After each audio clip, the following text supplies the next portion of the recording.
Saiki aku tak takon karo sampean. Pernah nggak jenengan mendoakan guru matematikanya sampean? Padahal iku guru matematika iku sing ngajari sampean iso ngitung bathi lho, Pak. Ndak? Sampean iso ngitung bathi sing ngajari sapa? Guru matematika, tapi gak pernah didongakno. Jika ada seseorang mencela dan menjelek-jelekkanmu dengan perkara yang tidak ada pada dirimu, maka fala ta'ayyiruhu bi amri huwa fih. Jangan kamu menjelek-jelekkan dirinya dengan perkara yang memang ada pada dirinya.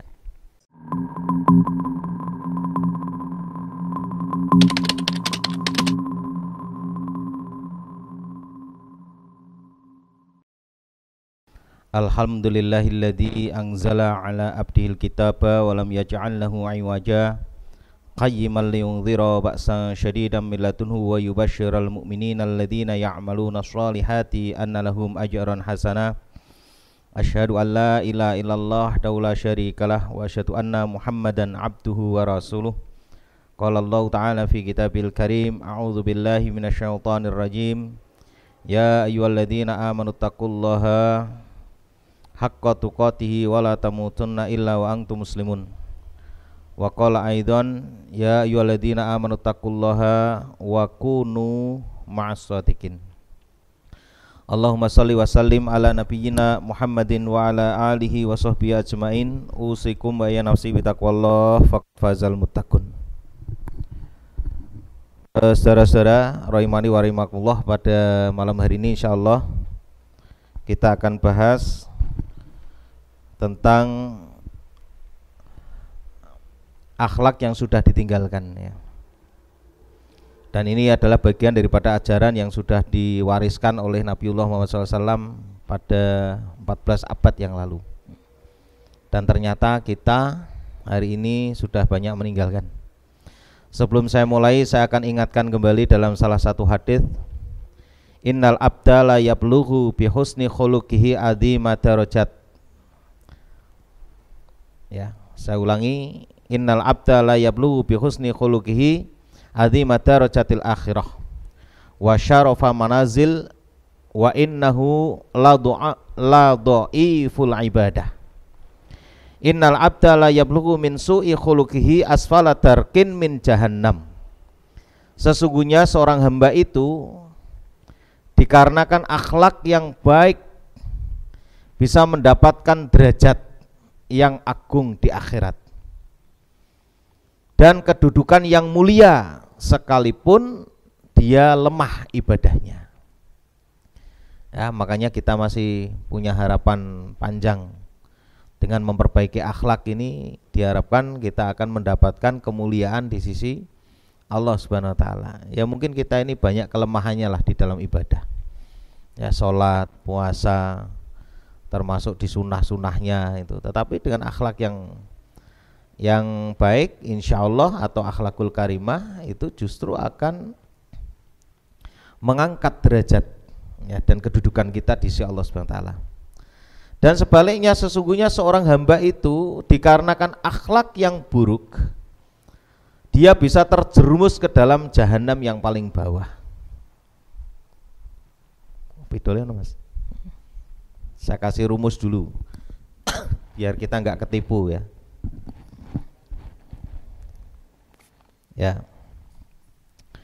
jadi kan ujungnya apa? Akhlak ya. Akhlak ini bagian daripada amal soleh. Amal soleh ini tidak mungkin kecuali dengan ilmu, iman. Jadi kalau ilmunya benar, pasti menghasilkan akhlak yang baik. Itu rumus. Kalau ada orang mengaku paling muwahhid, paling sunnah dalam beramal, mengikuti salafus soleh, tapi akhlaknya buruk, berarti perlu dikoreksi ilmunya, diperlu koreksi imannya. Jadi tidak bisa kita mengklaim bahwa kita itu paling muwahhid atau kita mengklaim bahwa kita itu paling sunnah mengikuti salafus soleh misalnya begitu. Kita lihat aja bagaimana hubungan dengan sesama muslimnya, bagaimana hubungan dengan orang tuanya, bagaimana bisnisnya. Kita lihat, kalau bisnisnya ternyata janji ngapusi gitu kan, atau sesama muslim lebih keras daripada orang kafir misalnya begitu ya. Kalau sama orang Islam sendiri lebih tegas, bahkan berani menghina, mencela, ini berarti ilmunya ada yang salah pasti itu dalam penerapannya atau bahkan apa yang dia terima. Itu rumus biar kita nggak mudah ketipu klaim-klaim ya orang-orang yang mengaku paling sunnah, mengaku paling muwahhid. Selain itu Rasulullah SAW juga bersabda, baitin fil a'lal jannah liman hasunah khuluquhu. Jadi Rasulullah SAW menjamin dengan sebuah rumah di jannah yang paling atas bagi orang yang baik akhlaknya. Ya, ini saya ulangi sedikit apa yang sudah saya sampaikan pada pekan lalu, dan mari kita akan lihat di antara bentuk-bentuk akhlaknya apa. Jadi jangan mengira bahwa akhlak itu hanya untuk orang tua, untuk anak-anak kecil.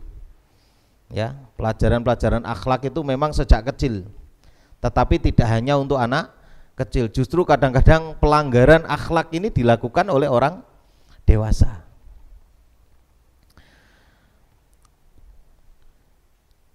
Kemudian salah satu contoh misalnya, bukan salah satu nih, banyak sekali contohnya ya.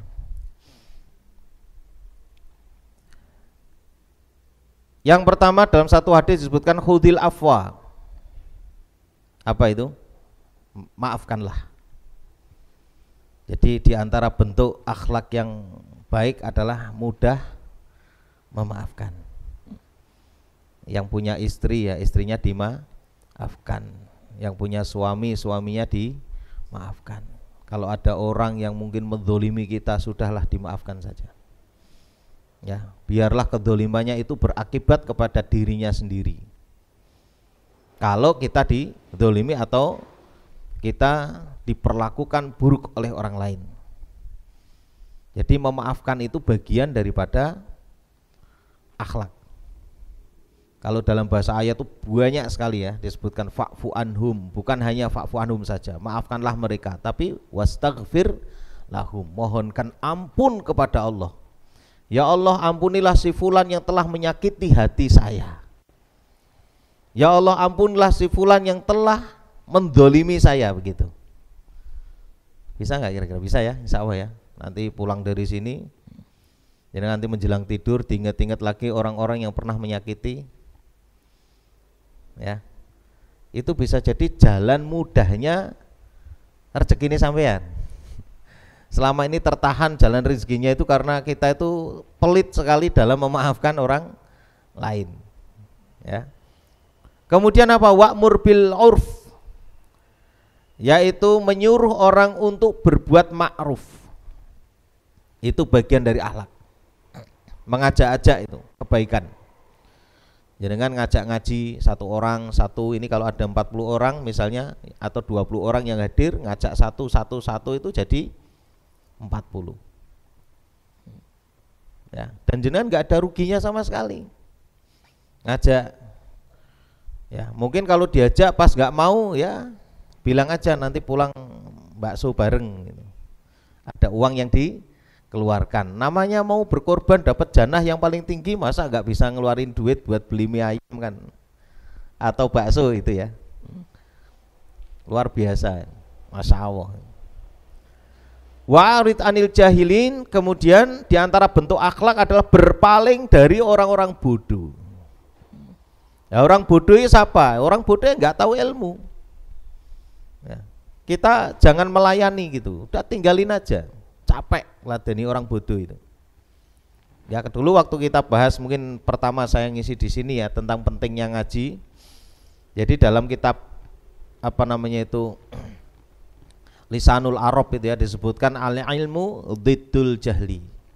Jadi lawan daripada ilmu itu adalah bodoh. Jadi kalau jenengan ya saudara-saudara ini ketemu dengan orang yang nggak pernah ngaji, kemudian bicara masalah agama, Tanya agama kepada artis, wah ini ya keliru. Ya, itu berarti bertanya bukan pada ahlinya. Ya mesti rusak semua nanti. Jawabannya pasti rusak. Ya kenapa dia nggak ngerti? Mau ngamalkan saja tidak kok. Ya tanya pada ahlinya. Kiai, ustadz yang bisa dipercaya, kiai yang bisa dipercaya. Ya. Lalu siapa kiai atau ustadz yang bisa dipercaya? Mungkin pernah saya terangkan. Yaitu dia orang yang mau berkorban untuk umat. Bukan untuk memperkaya diri sendiri, atau bukan untuk menguntungkan hasil dari umat untuk kepentingannya sendiri pribadi, bukan. Ya, itu nggak bisa dipercaya. Nabi itu adalah orang yang paling sempurna di dalam beramal. Nabi adalah contoh teladan yang paling baik. Beliau ketika wafat, ya, meninggal dunia, tidak ada harta yang ditinggalkan. Yang ditinggalkan apa? Ilmu. Ya kalau memang maaf ya para kiai ini betul-betul mengikuti Nabi ya kayak gini, berani nggak kira-kira? Ninggalkan ilmu tok, nggak ada harta yang ditinggalkan. Hari ini susah sekali itu kalau mau tiru yang model begitu tuh. Ya minimal ya tidak terlalu mewah lah. Ya banyak sih diantara para ulama dalam tanda kutip ya. Ulama itu kan ada dua, ulama warasatul anbiya dan ulama ussu itu. Itu yang memperkaya diri.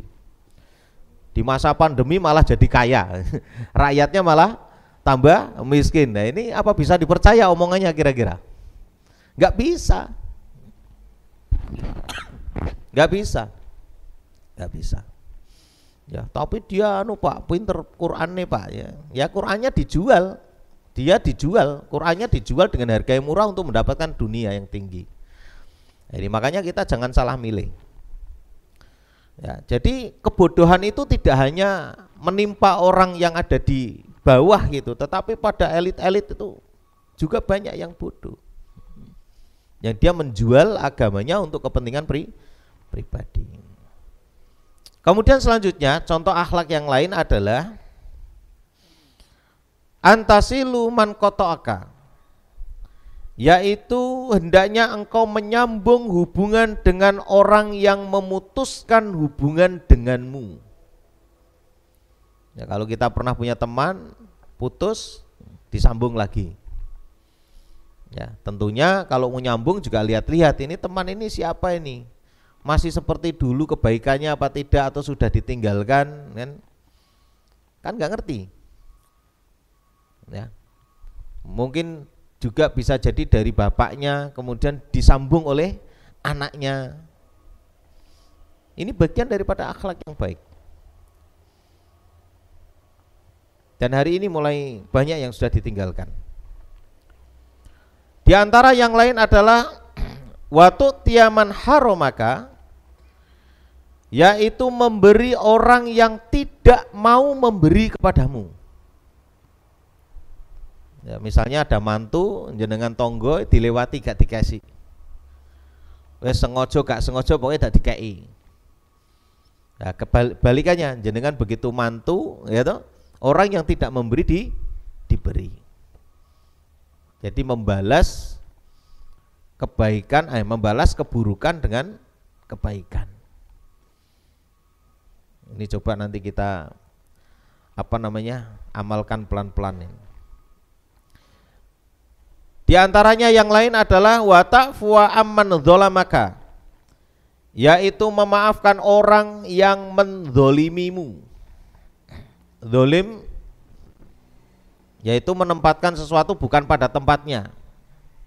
Bisa jadi suatu ketika kita itu, misalnya saya namanya Ahmad gitu, dipanggil Des, Gondes, itu ya sudah maafin aja. Karena dia mungkin tidak tahu bahwa manggil Gondes itu bagian daripada sesuatu yang buruk. Ya, kalau kita mampu menegurnya atau memberi nasihat, berilah nasihat.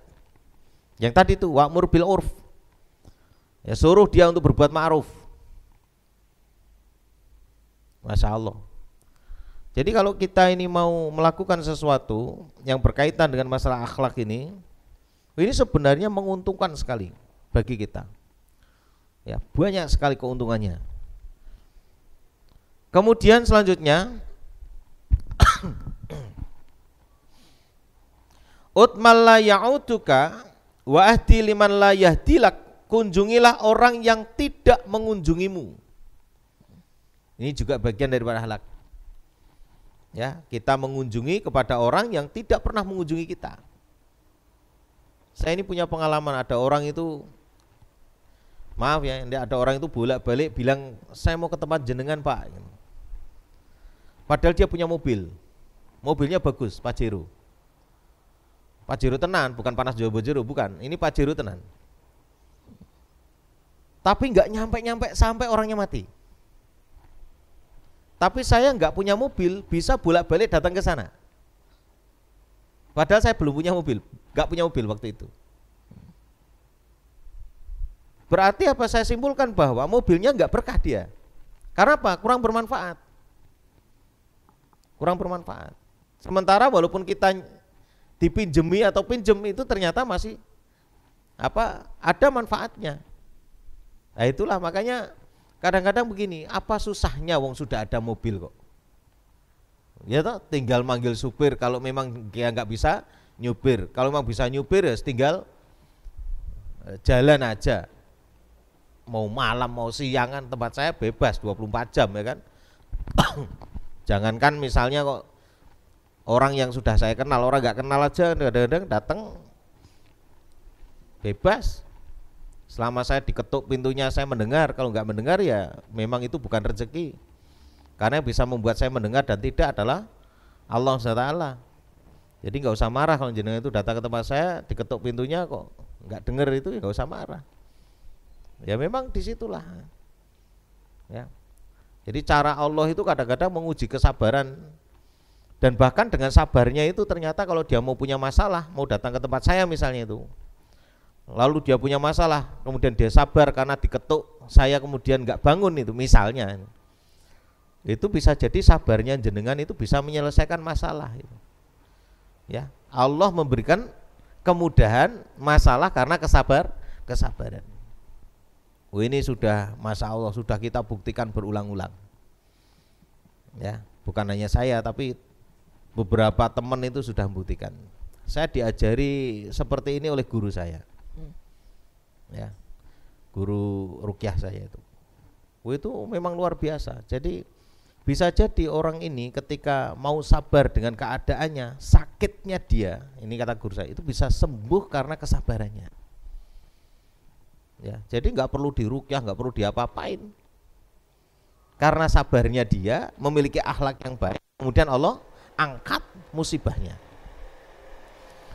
Ini makanya kita belajar mengunjungi orang-orang yang tidak mengunjungimu.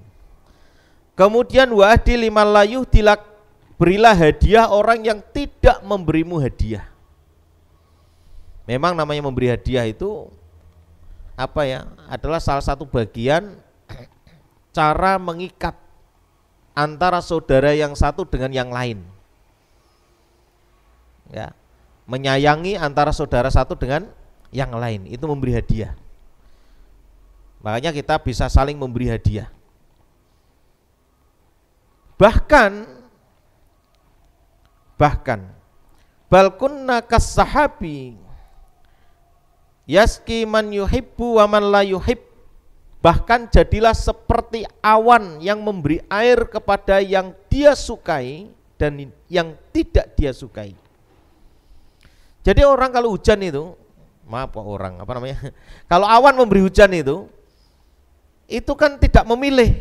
Wah, ini orang yang bersyukur, ini orang yang baik, nanti yang jahat airnya enggak diturunkan, enggak begitu. Bahkan orang yang mencela terhadap awan, ya, titik udan meneh, kadang naik ke udan ketek, itu pun tetap diudani, diturunkan air hujan. Maksudnya diudani itu diturunkan air hujan. Itu seperti itu. Tetap diberi. Masya Allah. Ini kalau kita punya akhlak begitu itu berarti kan nggak pilih-pilih. Ini kaya, ini miskin, kan nggak pilih-pilih. Oh ini baru tobat, ini yang alim, nggak begitu. Semuanya harus dirangkul. Ya. Karena apa? Ini makhluk Allah, sama-sama ingin benar, sama-sama ingin baik. Cuman kadang ada orang yang nggak ngerti caranya, ya, nggak ngerti caranya. Kadang-kadang juga tidak mau menemukan fasilitas. Saya ingin belajar Quran tapi mana di mana gitu. Mau di musola anak kecil semua, jenengan yang sudah dewasa malah DC itu cilik-cilik. Apalagi sistemnya 6 jilid, 8 jilid, waduh kesuwen. Ya, baru 1 jilid, 1 tahun, 2 tahun, 1 jilid baru selesai. Waduh, Masya Allah. Ya ini kan, nah, makanya kita adakan metode yang cepat gitu ya. Kalau untuk dewasa itu kan pakai metode yang kita gunakan itu. Metode Saqifa itu kan cepat sekali. 5 kali pertemuan saja sudah bisa baca Quran. Ya. Jadi harus semangat gitu. Jadi fasilitas itu sudah ada. Makanya kita mencoba menyediakan, ya kan, menyediakan fasilitas itu. Jadi kalau ada orang mau belajar Quran, insya Allah ada, ya kan. Ada orang mau kumpul dengan orang-orang baik, insya Allah ada. Orang yang sama-sama mau move on gitu ya, ya insya Allah akan diketemukan oleh Allah di situ. Makanya kita belajar menjadi awan yang tidak pilih-pilih. Ya, kita cara belajarnya dengan apa? Buka warung sedekah. Warung sedekah itu mau yang makan orang kaya, mau makan orang miskin, mau kafir, mau Islam, mau mukmin, silahkan. Mereka semua makhluk Allah. Dan kita berharap, ya, kita berharap Allah memberikan hidayah. Ya, dengan kebaikan-kebaikan yang kita lakukan itu, jalan-jalan kebaikan itu Allah memberikan petunjuk. Kepada siapa? Orang-orang yang memang memerlukan petunjuk. Masya Allah. Bahkan lebih dari itu, bal a'la min dalik. Ini mru'un tasammuka wa ayirruka bi amri laisa huwa fik. Jika ada seseorang mencela dan menjelek-jelekkanmu dengan perkara yang tidak ada pada dirimu, maka fala ta'ayyiruhu bi amri huwa fih. Jangan kamu menjelek-jelekkan dirinya dengan perkara yang memang ada pada dirinya. Jangan paham enggak kalimat ini? Hadis ini. Ya, ini hadis yang diriwayatkan oleh Imam At-Tayalisi dan hadisnya sahih. Jadi kalau kita itu dituduh oleh orang, misalnya kita tuh melihat, tapi dunia kayak matamu kayak ora ndelokake picek. Padahal kita melihat. Sing ngunek kayak wonge picek tenan. Misalnya, kita nggak boleh mengatakan kowe iki lho sing picek tenan ae, nggak boleh. Atau kaki kita nyampar gitu. Terus kemudian diunekke karo wong. Ya toh? Apa sikile ora utuh misalnya gitu. Sikile buntung, padahal kita tuh sikile tenanan utuh gitu. Lah sing ngunekke iku sikile misalnya gitu patah. Kita nggak boleh menghina dia, padahal dia benar-benar patah kakinya. Atau orang menuduh kita korupsi misalnya. Ya. Saya pernah itu di dunek kayak gitu. Wah, Pak Ahmad bakal minggat jare. Tak neng tok, saya ngomongi gak ngerti masalahnya. Ya, akhirnya apa yang dia ucapkan tidak terbukti sampai hari ini. Ya kan? Minggat itu karena dia memprediksikan bahwa saya itu menggelapkan uang umat gitu.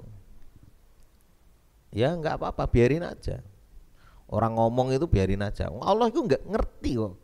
Yang salah siapa, yang nggak salah siapa tuh Allah kan tahu. Ngapain saya pusing-pusing ngurusin omongan orang? Ya, semua itu akan berlalu dengan waktu dan semua akan terbukti dengan sendirinya.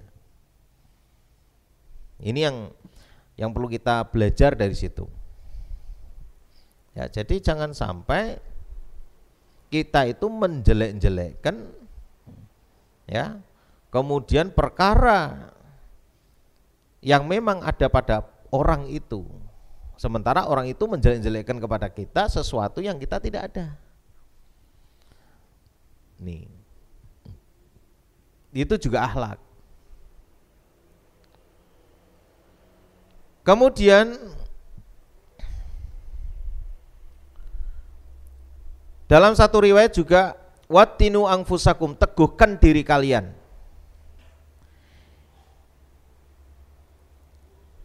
Yang artinya adalah jika manusia berbuat baik, maka hendaklah kalian juga berbuat baik kepadanya. Jadi kalau ada orang berbuat baik sama kita, kita balas kebaikannya itu.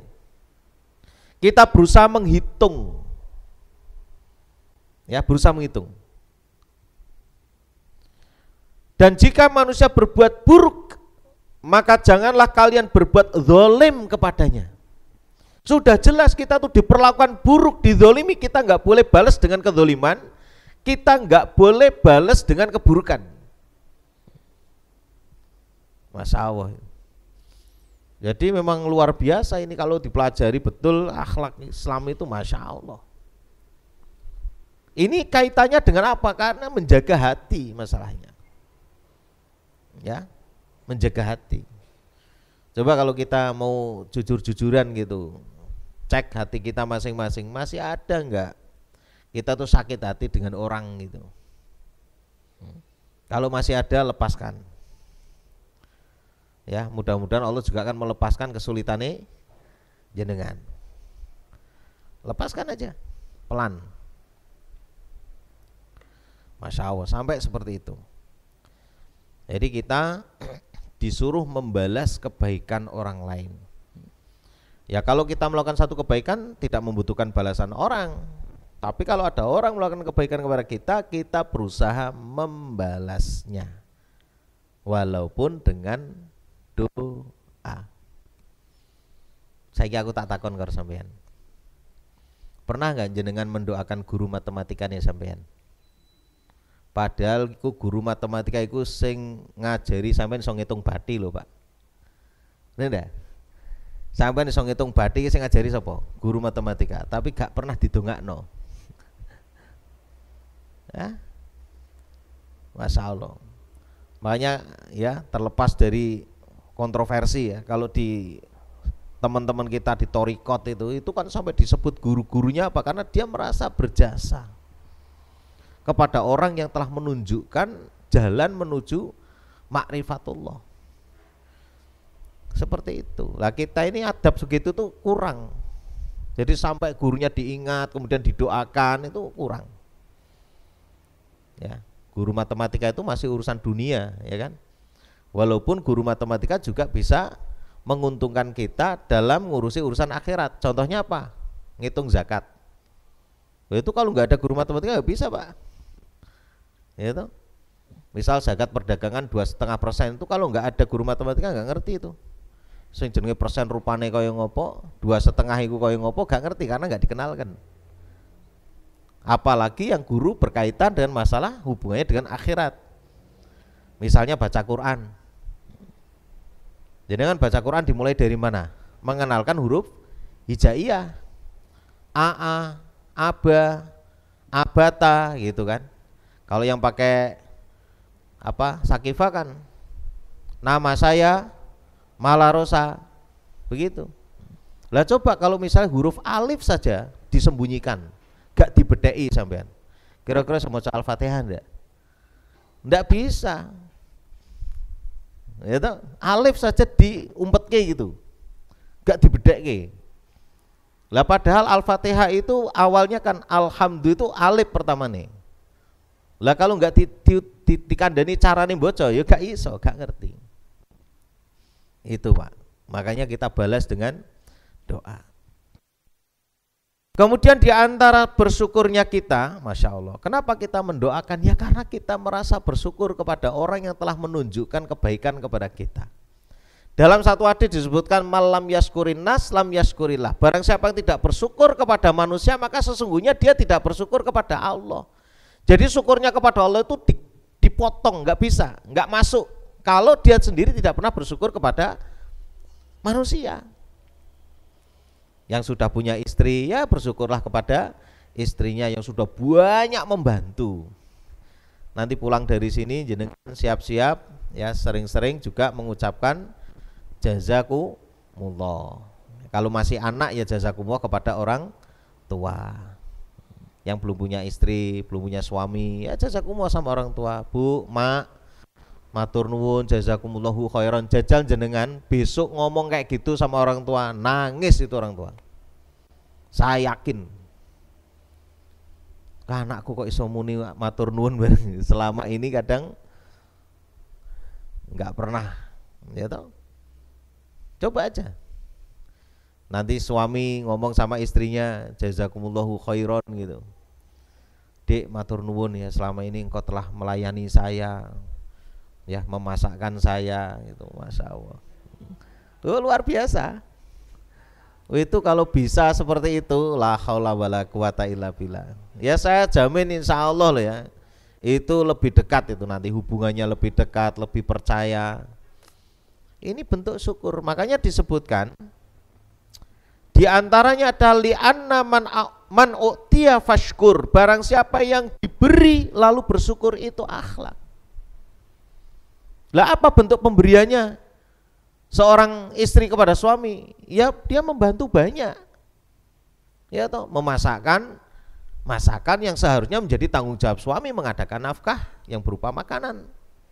Kadang gak dikongkon, ya dia menjalankan, gak dikongkon padahal, masya Allah, padahal gak dikongkon ya, tapi apa? Dia menjalankan. Ini anak kita waktu kerja yang ngurusi istri, rumah yang kotor yang ngurusi istri juga.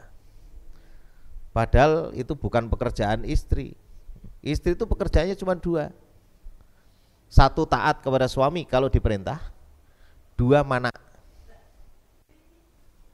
Wes, itu aja. Mana sudah.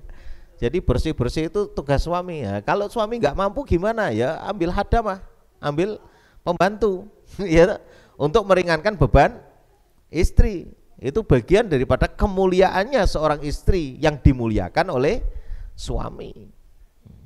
Nah, kalau kita kan enggak, ya suami itu merasa enjoy saja, enggak pernah berterima kasih sisan. Wah, itu yang bikin kita kadang-kadang istrinya itu galak itu. Ya, itu disebabkan karena kita sebagai seorang suami itu enggak tahu diri, bahasanya begitu. Ya, insya Allah. La haula wala quwata illa billah. Makanya belajar bersyukur. Itu kalau dari pihak suami. Bagaimana dari pihak istri? Rasulullah SAW bersabda, khairun nisa'i allati idza ataita syakarat. Bahwa sebaik-baik wanita, sebaik-baik istri itu kalau diberi oleh suaminya, dia bersyukur. Bagaimana istri biar bersyukur? Ya suaminya memberi contoh bagaimana dia bersyukur kepada istrinya. Sampai saat ini hampir jarang suami memberi contoh. Lalu istri tidak pernah bersyukur, ya enggak salah. Yang salah suami karena suami tidak mendidik bagaimana caranya bersyukur. Ya, kan kita pengen punya istri itu manutan, ya, dikei yo alhamdulillah, masya Allah, jazakumullah. Ya, jazakumullah mas, hadza min fadli rabbi liyabluwani aashkuru am akfuru. Itu kalau ada istri yang ngomong begitu, kalau diberi masya Allah. Itu solihah tenan, solihah. Ya, tapi nek dikei ngomong sakmene, brambang munda, beras munda. Oh no, kono kowe sing blonjo. Wah, nek duwe bojo sing kaya ngono, la haula wala quwata illa billah, sing sabar. Sabar, didongakake ya. Didongakake, jajak ke es tungtung gitu. Ya kadang kita pun jarang juga sih masalahnya. Ya, insya Allah ini jenengan mau praktekno gak ngandel itu, mesti panutan bojone iku tenan. Ya, kenapa kok tidak bersyukur? Ya karena kita sendiri tidak pernah mengajarkan bagaimana cara bersyukurnya. Ya kan kita pengen punya istri yang manutan, dan kita sendiri tidak pernah mengajarkan. La haula wala quwata illa billah. Kemudian apa? Wabtuliya fasbir, kalau diuji sabar. Kalau tadi hadisnya itu kan disebutkan khairun nisa'i allati idza ataita syakar, sebaik-baik istri, sebaik-baik wanita itu kalau diberi sama suaminya bersyukur. Wa idza haramta sabarat, kalau dia tidak diberi sabar. Tidak diberinya itu ujian. Bisa jadi sakjane istri itu sakjane suami itu punya tapi enggak dikasih. Sabar. Ya. Kalau memang sengaja padahal ini adalah bagian daripada nafkahnya, nanti Allah yang akan balas. Lah kalau memang tidak punya, ya sudah. Kita minta kepada Allah Subhanahu wa taala. Ya, kita minta. Minta apa saja kepada Allah, bahkan minta garam saja kepada Allah, ya kan? Sandal putus mintanya kepada Allah. Makanya dalam satu hadis itu kan ya diskusi ya, disebutkan gitu. Ya ibadi kullukum ja'iun. Wahai hambaku, setiap kamu itu dalam keadaan lapar. Illa man at'amtuhu, kecuali yang aku beri makan. Fastat'imuni at'imkum. Mintalah makan kepadaku, nanti aku akan beri makan. Allah sudah mengatakan begitu. Jadi kalau suami itu nggak punya uang dan istri belum diberi karena memang tidak punya, ya mintalah kepada Allah. Allah pasti akan kasih makan. Lah pelajaran ini tidak pernah diberikan kepada istri kita. Sehingga wajar ketika suami tidak memberi karena istri tidak tahu ilmunya, yaitu tadi. Pecuca. Dik kayak kewet doang, ngudek lutak. Wangger asah-asah ngono di klunrang. Wangger ngiris brembang di cetok. Bojone cek ngamuk mergo ora dikeki dhuwit. La haula wala quwata illa billah. Ini tugas kita. Ya kita mengantarkan istri kita sampai seperti itu. Sampai menjadi istri yang bersyukur, sampai menjadi istri yang sabar. Ya, insyaallah. Baik, kemudian di antara yang lain adalah wa dzalama fastaghfir, berbuat zalim lalu minta ampun. Kalau kita pernah berbuat zalim, kedoliman bisa jadi kepada diri sendiri. Makanya kan doanya kan la ilaha illa anta subhanaka inni kuntu minadz zalimin. Ya kan? Kemudian rabbana dzalamna anfusana wa illam taghfir lana wa tarhamna lanakunanna minal khasirin. Kita minta ampun kepada Allah. Terus minta ampun juga kepada orang yang pernah kita dzalimi kalau memang sempat.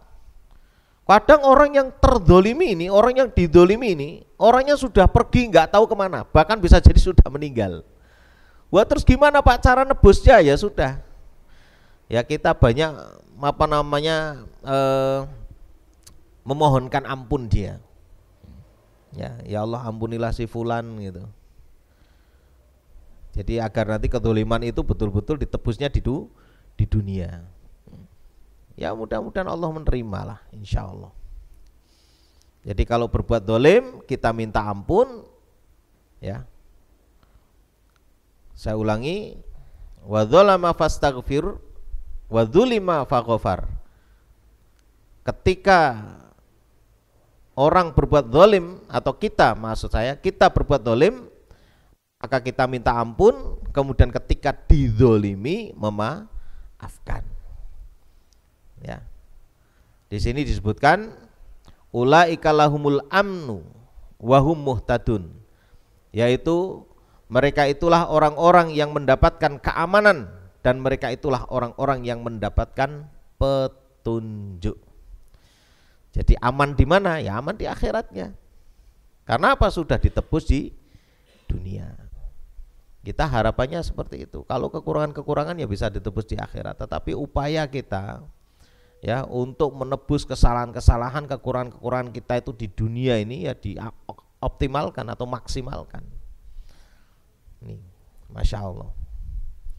Makanya kalau ada orang-orang dulu ini ya, orang-orang soleh, orang-orang salaf yang soleh itu ketika dicela, ya, dicaci maki, dihujat gitu ya. Jenengan itu kalau bagi-bagi orang-orang yang maksud saya yang sudah punya kekuatan niat untuk hijrah menjadi lebih baik, saya yakin banyak tantangannya dan yang mencela juga banyak.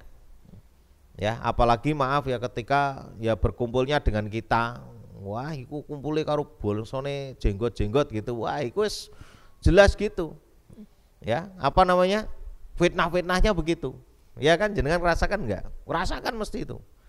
Nah, jenengan itu ketemu dengan orang model gitu, jenengan datengin aja. Bilang gini, "Mas, saya memang berkumpul dengan teman-teman jenggot itu, tapi sudah mengarahkan saya jadi baik. Yang tadinya saya tidak sholat, saya jadi sholat. Kalau memang jenengan melarang, enggak apa-apa, tapi jenengan ajari saya. Nek dia ngeles, Pak, berarti dia setan, berwujud manusia." Gitu ya toh? Ya kan harus tanggung jawab tuh ya. Ngelarang ke sana harus punya solusi. Gitu aja, gampang. Saya dulu pernah digituin loh. Kowe kok ngajine karo cah kae ngene-ngene. Ngene, aku ora pak ngaji karo wong kae tapi sampean mulangi aku. Meneng wonge. Itu namanya enggak tanggung jawab sampean itu. Tanggung jawabnya sampean mbek Allah berat, ngalang-ngalangi wong Pak berbuat baik. Gitu. Ya, mereka itu sebenarnya kalau dalam bahasanya siapa ya? Ustadz Wijayanto kalau tidak salah itu, dia mengatakan syirik tanda tak mampu gitu ya. Jadi orang-orang begitu itu tandanya dia nggak mampu memberikan sebuah solusi, tapi jenis jengkel gitu loh, marah. Itulah makanya orang-orang yang model gitu. Lah kalau kita mendapati seperti itu, masya Allah, ini orang-orang soleh dulu itu mengatakan begini. In kunta shadiqan fa ghafarallahu li wa illa fa ghafarallahu lak. Kalau memang kamu benar ngomong seperti itu tentang saya, ya, mudah-mudahan Allah mengampuniku. Tapi kalau tidak benar, mudah-mudahan Allah mengampunimu. Mantap ini jawabannya. Sama jenengan bisa lakukan ini kepada istri nih. Istri menuduh macam-macam, jenengan bilang aja. Ya, in kunta shadiqan fa ghafarallahu li wa illa fa ghafarallahu laka. Jadi kalau memang Allah benar, ya, engkau benar maksud saya, kalau engkau benar apa yang seperti kamu lakukan, ya mudah-mudahan Allah mengampuni saya. Tapi kalau tidak, mudah-mudahan Allah mengampunimu. Atine ayem terus, Pak. Gak dipikir lah ya aku ki salah opo. Ya kan, raiso turu ketip gitu. Perasaanku aku ki ora nyalai, kok difitnah begini misalnya gitu kan. Nah kalau kita pikirannya seperti ini ya sudah, hatiku dadi ayem terus, tentrem gitu, tenang. Nah, kemudian wasadaqat tabibul insaniyah, dan sungguh benar apa yang dikatakan oleh dokternya manusia, yaitu siapa? Nabiullah Muhammad SAW. Beliau bersabda, innakum lantasaunas bi amwalikum walakin yasauhum minkum bastul wajhi wa husnul khuluq. Sungguh kalian tidak akan pernah mampu berbagi kepada semua orang dengan harta kalian. Siapa yang mampu? Orang satu RT dibagani duit gitu atau makanan, nggak ada yang mampu. Ya. Akan tetapi kalian bisa berbagi kepada semua orang dengan wajah yang menyenangkan dan akhlak yang baik. Ya, untuk memberikan akhlak yang baik, perbuatan yang baik kepada orang lain tidak membutuhkan uang. Ya. Yang kita sering dan belum itu ya diamalkan, dan saya sendiri juga susah mengamalkan itu, diantaranya apa? Salam kepada semua orang. Ketemu assalamualaikum itu kita belum mampu itu. Padahal itu bagian daripada metode dakwahnya Nabi. Ya, metode dakwahnya Nabi. Ketika masuk Madinah kan afsus salam, ya kan? Wat imut to'am. Itu. Di antaranya salam, ini kaitannya dengan orang lain. Wait amut to'am juga kaitannya dengan orang lain. Sementara sholat pada malam hari kaitannya dia dengan Allah, hablum minan nas wa hablum minallah. Seperti itu. Ya, menjadi jembatan kebaikan bagi orang lain. Ini yang perlu kita tebarkan.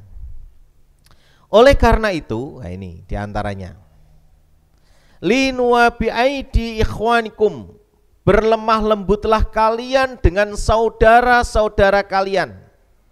Ini hadis riwayat Imam Ahmad, Abu Daud, dan insya Allah sahih ya. Kita disuruh lemah lembut sesama muslim ya. Jadi itu jelas sekali di Al-Quran juga jelas. Muhammadur Rasulullah walladzina amanu ma'ahu walladzina amanu asyidda'u 'alal kufar ruhama'u bainahum.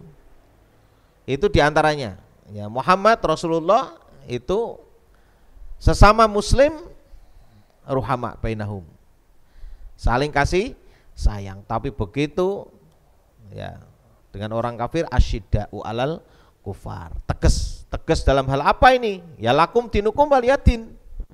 Urusan akidah ya urusanmu gitu loh. Urusanmu, urusanku. Urusan akidah loh. Mengucapkan selamat hari raya bagi orang kafir ya. Kalau memang itu bagian daripada larangan ya jangan dipelintir-pelintir itu, jangan. Enggak boleh ya enggak boleh begitu. Ya. Ya saya juga curiga ini kayak kalau ada yang seperti itu ya, apalagi kok levelnya itu level kiai bisa dapat apa namanya angpau ya. Hanya untuk mengucapkan selamat hari raya orang kafir. Itu bahaya sekali itu. Ini artinya membuat kita tuh nggak jelas. Ya. Tapi kalau memang ada di antara orang-orang kafir di sekeliling kita barangkali ya maaf ya, itu di tetangga kita kelaparan ya kita kasih makan lah. Janganlah makhluk Allah yang namanya manusia. Ya anjing aja diberi minum oleh pelacur itu juga bisa mendatangkan ampunan. Jadi kalau hal masalah-masalah duniawiah begitu ya silakanlah mau dibantu. Tapi begitu sudah urusan-urusan masalah apa ibadah ya, yang di situ ya jelas lakum dinukum waliyadin begitu. Dan itu harus dipahami juga oleh orang kafir ya kan. Jangan memaksa kita untuk mengucapkan. Nah, kita aja nggak memaksa kamu mengucapkan Idul Fitri atau Idul Adha kok. Ya kan? Dan nggak butuh juga ucapan dari kalian kan begitu. Ya jadi ya jangan memaksa kita untuk mengucapkan juga. Tapi kalau mau dagang ya monggo gitu, kowe ndek barang apa nek memang perlu dibutuhkan ya kita beli, nggak ada masalah. Gitu. Kalau kamu lapar misalnya kamu minta makan ke kita ya tak kasih. Gitu. Itu. Jadi kita harus tahu batas-batasnya. Makanya kalau dengan sesama orang muslim itu lemah lembut, nggak kebalik. Ya toh, kalau sama muslim itu tegasnya luar biasa gitu. Kafir, murtad gitu, bid'ah, khawarij gitu. Tapi nggak ngapa-ngapain sama orang-orang musyrik, nggak ngapa-ngapain, orang-orang dolim juga nggak diapa-apain gitu. Nah, ini kan aneh. Makanya kita lihat tuh akhlaknya kok begitu, nggak sama dengan Quran, nggak sama dengan hadisnya kan. Yang jelas nggak sama dengan Quran itu. Ya. Jadi prakteknya apa kalau al-muslim akhul muslim, prakteknya seperti apa? Kalau memang dia ada kekurangan ya silahkanlah dibenahi, jangan divonis begitu. Nah ini diantaranya. Nah, kecuali orang-orang yang berbuat itu adalah orang-orang yang dianggap berilmu. Nah, kita kan berhadapan dengan orang kan macam-macam, tapi faktanya hari ini yang divonis itu adalah orang yang tidak tahu. Ya, orang yang tidak tahu. Kenapa demikian? Nah, Masya Allah, ini satu hadis yang luar biasa juga dari Rasulullah SAW yang diriwayatkan oleh Imam Ahmad dan juga hadis ini sahih. Al-mu'minu ya'luf. Al-mu'minu yu'laf wala khaira fi man la ya'lafu wala yu'laf. Orang beriman itu adalah orang yang akrab dengan orang lain.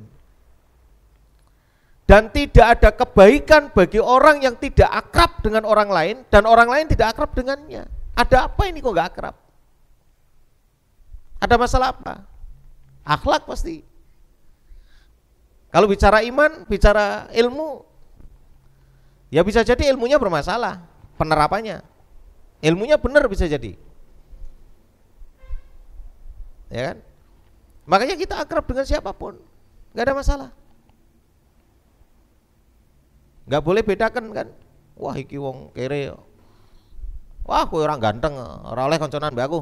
Orang ganteng. Nggak boleh gitu. Jadi konconan sing ganteng-ganteng toh. Lah nek kita memang iya, temannya harus orang-orang ganteng semua. Karena laki-laki semua.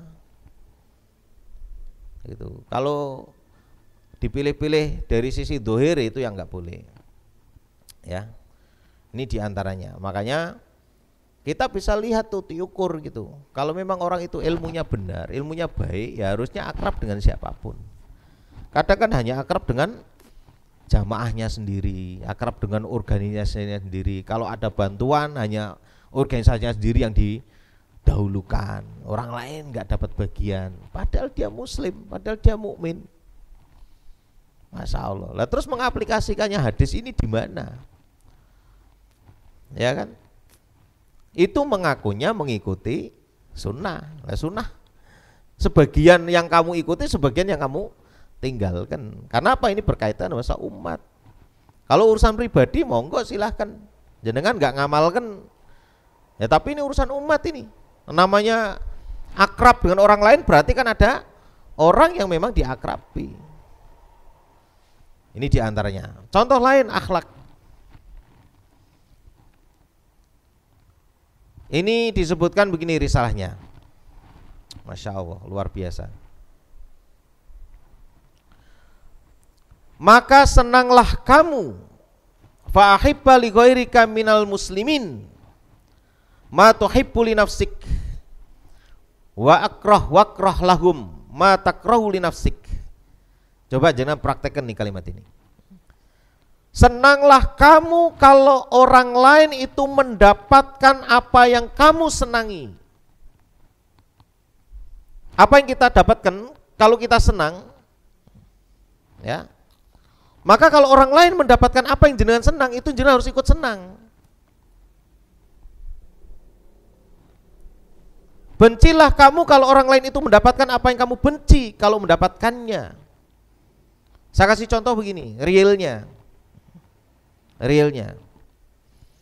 Mungkin ada saudara kita, ya, tukang beca lah misalnya. Jenengan mau naik beca dari Montong Sari sampai sini, ditanya, Mas, biro Mas, tekan Payung, 50.000, beca 50.000, 15.000, padahal karo koncone dhewe. Kalau kita lihat dari sisi perkataan ini, mau enggak kamu sendiri dibayar 15.000? Kalau kamu enggak mau, ya kamu jangan maksa orang lain atau menjadikan orang lain itu dibayar segitu. Saya kita walik sampai tukang becae, tak tekoni, Mas, motong payung piro? 50.000. Ya wis rapopo sampai tak bayar 75. Seneng enggak? Seneng lah, itulah yang kamu lakukan. Loh, kita nek karo koncone dhewe nek meres-meres itu luar biasa. Gitu. Wangger sewa karo koncone dhewe pengene gratis, tapi nek karo wong liyane malah bayar penuh. Nah, ya kebalik-balik. Harusnya maaf ya, kalau sama temennya sendiri gak usah ngenyang. Piro regane le? 150 bayar. Nek perlu tambahi. Karena apa? Kita tahu teman-teman kita itu mesti uangnya untuk kebaikan. Sementara orang nggak jelas. Malah kita kebalik sama temennya sendiri itu malah apa? Nek nawar itu habis-habisan, sama orang lain malah nggak berani. Nah, ini kan kebalik-balik itu. Ini banyak akhlak yang kebalik, yang banyak ditinggalkan oleh orang lain, orang hari ini ya kan. Makanya apa? Kalau kamu senang dibayar 75, ya kamu itu bayar orang ya lebih dari apa yang dia minta. Harusnya begitu, harusnya. Ya, contoh meneh, jenengan punya lahan depan rumah, wih sini rumput tok kabeh, terus ada orang suruh bersihkan, tanya berapa Mas? 80 sehari, 50 ya, dan jenengan dewi iki gelem ora, dibayar 50 itu gelem ora? Dibayar 50 itu mau ndak? Kalau ndak mau jangan perintah orang. Kamu minta 50, itu dolim namanya. Ya kalau memang kamu senang dibayar 100, ya bayarlah dia 100. Ya itu baru akhlaknya baik. Ya. Ini karena apa? Karena kalau kita sudah diawali dengan iman, bayar lebihnya kita itu bukan sebuah kerugian sebenarnya. Ya, tapi apa? Keuntungan. Karena itu bernilai sedekah. Ini Pak, jenengan insya Allah ya kalau praktek ini, insya Allah ya nggak akan kekurangan, nggak akan kekurangan. Ya, ada yang gajinya 1 juta, habisnya 1 bulan, misalnya 1 juta, biaya 1 bulan 10 juta. Bagaimana caranya biar cukup? Ya sedekah. Ya kan, 100.000 nanti cukup jadi 10 juta. Padahal jenengan nggak pegang uang 10 juta. Jangan mau pikir caranya piye, nggak nyandak. Karena yang namanya wariyarzuqhu min haitsu la yahtasib itu maknanya yang bisa kita pahami itu nggak ngerti dari mana arahnya. Ya, kalau kita hitung-hitungan nggak cukup. Tapi kalau dengan iman cukup. Akal terbatas, kalau iman nggak terbatas, menembus ruang dan waktu. Itu seperti itu.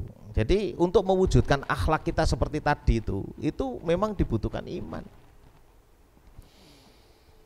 Itu diantaranya, Masya Allah.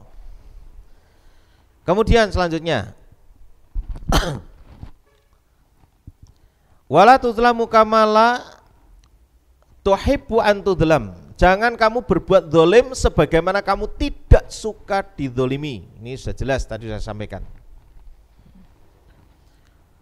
Wa uksinu kama yuksina ilaika. Berbuat baiklah sebagaimana orang lain berbuat baik kepadamu. Ya. Bal uksinu ila man asau ilaik. Bahkan lebih dari itu, berbuat baiklah kepada orang yang berbuat jahat kepadamu. Ini memang berat. Wong janahnya aja tinggi kok. Kedudukannya itu melebihi orang yang beribadah kok. Ada seorang, saya punya teman ini, sudah lama. Dia itu sakit sudah lama sekali, mungkin setahun lebih lah, wallahu alam. Ketemu saya, dia minta tolong, Pak Ahmad, saya minta tolong diruqyah. Emangnya ada apa diruqyah? Saya bilang, saya disantet Pak. Ah, sok tahu. Iya Pak, saya disantet dan saya tahu siapa yang nyantet.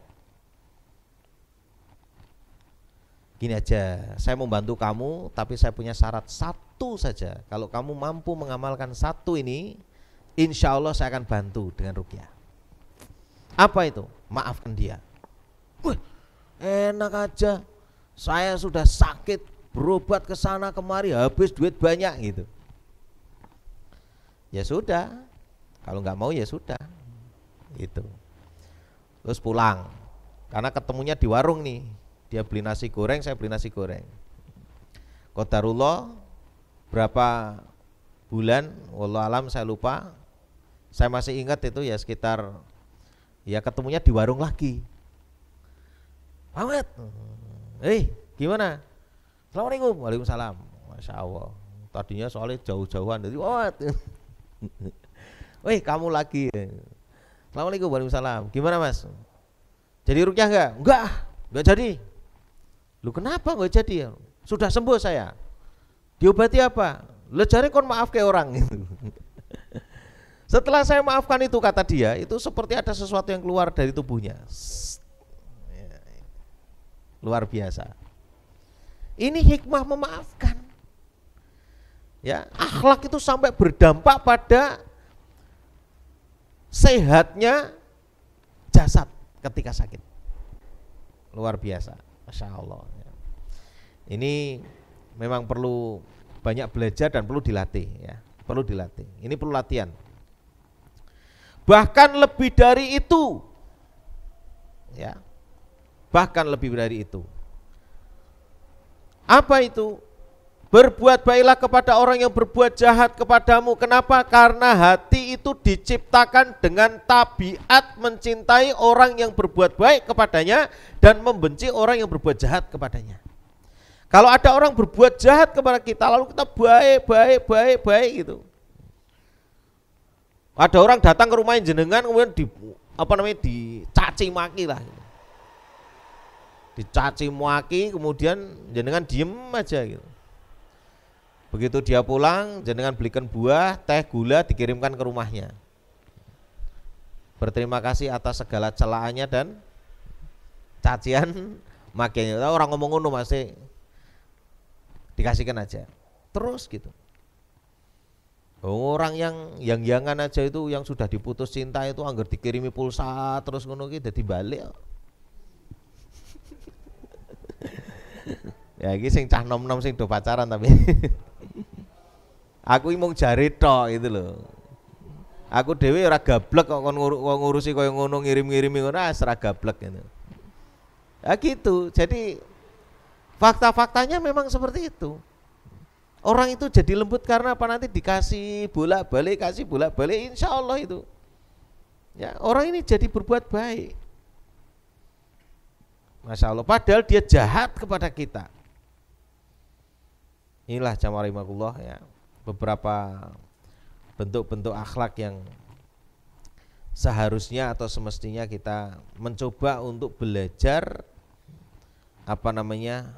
menerapkan, ya mengamalkan. Ya mungkin semampu kita lah, semampu kita. Nanti kita akan lanjutkan insya Allah, ini belum selesai ini bentuk-bentuk akhlak ini. Kita lanjutkan pada bulan depan ya, pekan ketiga dan pekan keempat jadwal saya. Mudah-mudahan nanti kita bisa mendapatkan wawasan, oh ternyata akhlak itu bukan hanya ya, kita itu sudah diatur semuanya oleh Islam. Nah, makanya kekuatan hati itu memang penting. Kekuatan hati itu disitulah letaknya. Kita bisa memaafkan itu karena apa? Ada kekuatan hati. Kita bisa minta maaf itu ada kekuatan hati. Kita bisa bersedekah itu ada kekuatan hati. Padahal sedekah kepada orang yang memusuhi kita. Gitu ya. Insyaallah saya tutup dengan subhanakallahumma wa bihamdika asyhadu alla ilaha illa anta astaghfiruka wa atubu ilaika. Billahi taufiq wa hidayah. Pumikum wallahu a'lam bishawab. Assalamualaikum warahmatullahi wabarakatuh.